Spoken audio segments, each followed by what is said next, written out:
Do you know what is meant by back chaining? It's a technique by which children are taught how to learn the method of pronunciation. To pronounce a word, first of all, we should know how many syllables are there. A syllable is that group of letters we pronounce at a stretch or together with a vowel as its nucleus, which means how many vowels are there, that many syllables will be there. For example, the word syllable has got 3 syllables.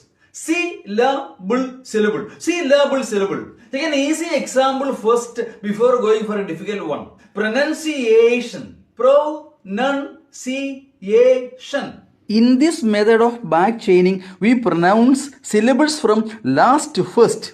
So the last syllable to pronounce first is shan.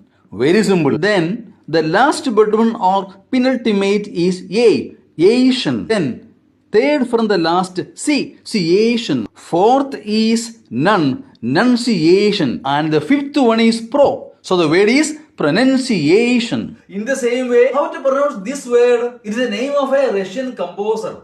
And the last syllable is ski. Zog. Mussorgsky. The word is Mussorgsky. So, learning pronunciation by pronouncing syllables from last to first is called back chaining. Thank you.